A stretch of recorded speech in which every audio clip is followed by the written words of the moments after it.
But sir ये जो साल था 92, एक अनफॉर्चुनेट साल था हिंदुस्तान की हिस्ट्री में। सिर्फ हिंदुस्तान नहीं बल्कि मानवता के इतिहास में सबसे बुरे सालों में से एक गिना जाएगा वो। और जब 12 मार्च का बम कांड हुआ था, और मैं बहुत खुद को भाग्यशाली कहूँ या दुर्भाग्यशाली कहूँ मुझे पता नहीं। पत्रकारिता के हिसाब से कहूँ तो बहुत भाग्यशाली था, इंसानियत और इंसान के रूप में कहूँ तो दुर्भाग्यशाली रहा कि मैं उस दिन यहाँ मौजूद था। आपको याद है आप कहाँ थे? मैं उस वक्त अपना काम ख़त्म करके करीब करीब 5 साढ़े 5 बजे के आसपास की मैंने पहली ट्रेन पकड़ करके मैं घर गया था। और जब मैं सोने जा रहा था उसी समय में फ़ोन बजा और मुझे बताया गया कि कुछ धमाका हुआ या कुछ इशू हुआ है और आपको तुरंत वापस आना है। मैं सीरियल ब्लास्ट आधे घंटे के अंदर अंदर 12 से नहीं, 13 हमें जगहों तो पर। पहला ही ब्लास्ट जो है हमारे ऑफिस से करीब 600 मीटर दूर हुआ था। ये कहाँ था सर? माहिम, इस जो हमारा ऑफिस था सिटी लाइट थिएटर के पास में, उससे थोड़ी आगे जा कर के और करीब 600 मीटर दूर आपके शिवसेना भवन है, उसके पास में एक पेट्रोल पंप है, उसके बाहर एक टैक्सी में ब्लास्ट हुआ था। हम्म। तो चूंकि उनको पार्क नहीं करने को मिली थी टैक्सी शिवसेना भवन की, टारगेट उनका शिवसेना भवन था, भवन था। मुख्यालय था।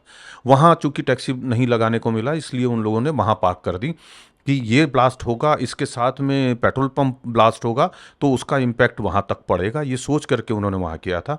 लेकिन फॉर्चुनेटली सिर्फ इसमें ही ब्लास्ट होके रह गया और पेट्रोल पंप नहीं ब्लास्ट हुआ, उसमें चिंगारी जो है उस तरीके से नहीं वो हो पाई।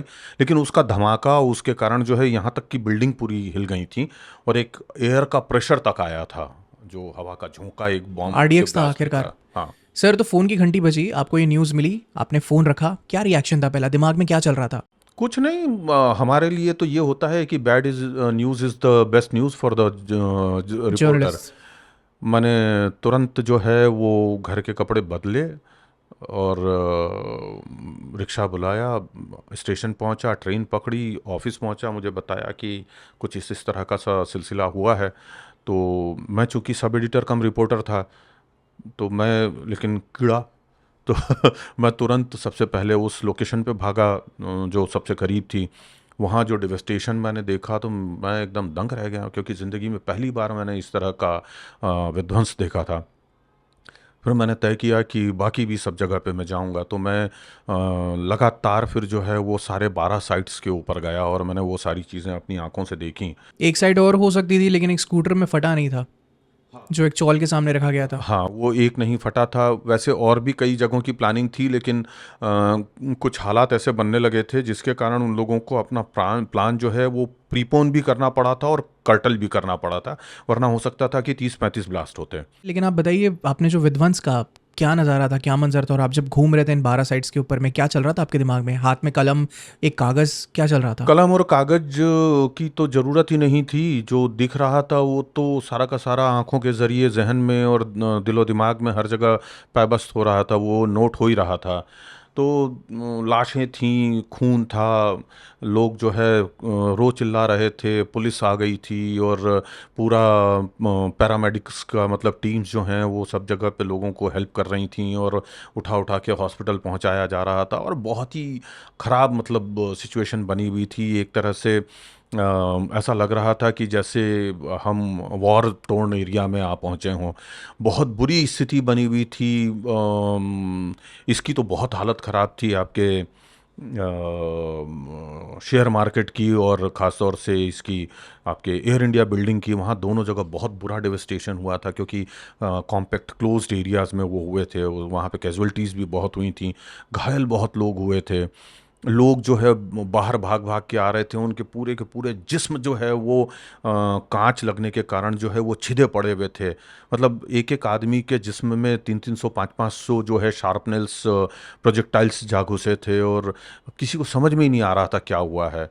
या क्या मतलब किसने किया है, क्या हुआ है वो हमारे तो साथ? पता ही हाँ। नहीं था कुछ भी, वो तो तब उस वक्त कुछ नहीं पता था। तो मैंने जितनी भी चीज़ें थी वो उसी वक्त वो सारी की, और जब मैं शाम को लौट करके वापस ऑफिस पहुंचा तो हम लोगों ने सब ने मिल करके, जो जो हमारे लोकल रिपोर्टर्स भी थे उन लोगों ने मिल करके भी वो सारी फिर कहानियां जो हैं वो न्यूज़ जो है वो ली। बाकी जो है एजेंसी से भी और तमाम सोर्सेज से भी आई।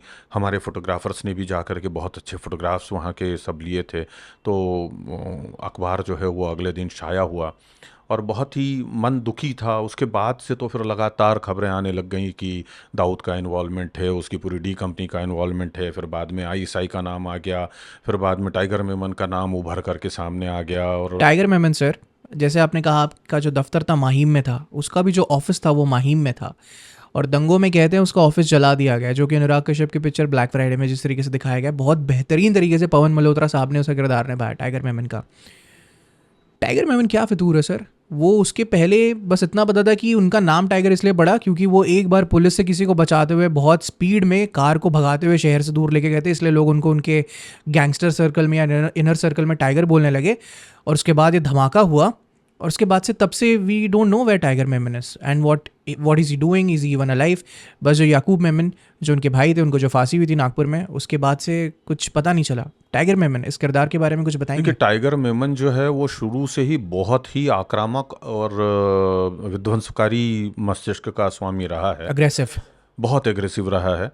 और उसके टाइगर नाम पढ़ने के पीछे या उपनाम पढ़ने या टोपन नाम पढ़ने के पीछे या अलायस नाम पढ़ने के पीछे एक कहानी ये है कि उसके पिता जो हैं वो टाइगर पटौदी के बहुत बड़े फ़ैन थे। ओके। और वो ये चाहते थे कि उनका बेटा भी टाइगर पटौदी की तरह क्रिकेट खेले। और उसमें वो एग्रेशन था भी कि, और वो अगर खेलता तो वाकई वो टाइगर पटौदी से बेहतरीन क्रिकेटर बन सकता था। लेकिन वो जिस इलाके में रहते थे और जिन लोगों के बीच में टाइगर रहा करता था, वो लोगों के बीच में निश्चित ये हो गया था, तय हो गया था कि वो कभी भी कुछ अच्छा काम नहीं कर पाएगा। क्योंकि कहा जाता है ना कि जिस तरह की आपकी सोहबत होती है आप उसी तरह के इंसान बनते हैं। तो उसकी सोहबत ही खराब थी, सर्कल खराब था।